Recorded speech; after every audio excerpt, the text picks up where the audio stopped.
C'est des êtres humains comme nous. Il n'y a pas de frontière entre l'être humain. Situé à quelques mètres du Stade de France, ce campement des migrants avait un surnom, l'Enfer. Depuis plusieurs mois, il accueillait environ 2500 migrants dans des conditions insalubres. En pleine crise du coronavirus, ils vivaient entassés. Eau, nourriture, toilettes, ici, tout manquait. And I'm gonna ask people out there if they would let their children stay out in the danger like this place like this, and they feel hungry and insecure. Would they let their children stay in the danger? Obviously not. Les migrants viennent en majorité d'Afghanistan, du Soudan et de l'Éthiopie. Malgré les conditions de vie difficiles, les associations qui les défendent voulaient maintenir le campement en attendant des meilleures solutions d'hébergement. Il a dit, par exemple, partir Rennes, partir haut. Moi, je ne veux pas ça. Je veux rester là. Parce que là, trop de travail. Ici, c'est mieux. Mais pas question pour le ministère de l'Intérieur que le campement soit maintenu. Le mardi 17 novembre, des dizaines de policiers sont mobilisés pour l'évacuer.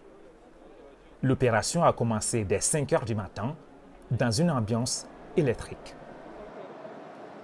Fait dans le cadre des demandes du ministre de l'Intérieur et d'une vision qui consiste avant tout, par humanité, à faire en sorte que les personnes en situation régulière, les personnes qui y ont droit, puissent trouver une mise à l'abri nécessaire.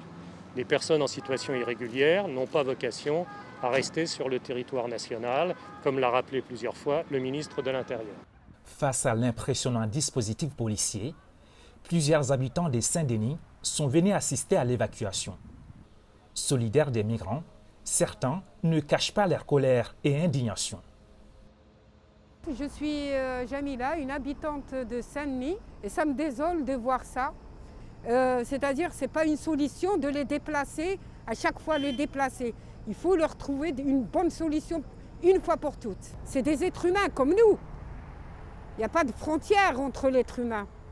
Les conditions sanitaires sont catastrophiques, j'en ai bien conscience. Mais ce n'est pas en les éparpillant. Et au moins, il y avait des gens qui étaient autour d'eux pour les aider, ne serait-ce qu'à essayer de maintenir le camp propre, parce que c'est très compliqué de vivre à 2000 personnes dans un si petit espace, sans poubelle, etc. Ils ont eu des toilettes qu'au bout de 2 mois, et ils ont 12 toilettes pour 2000 personnes.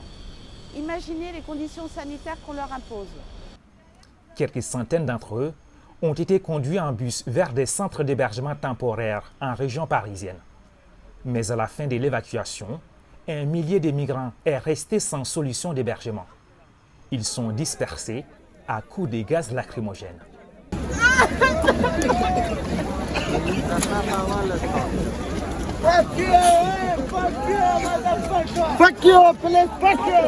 Les associations de défense des migrants en sont convaincus.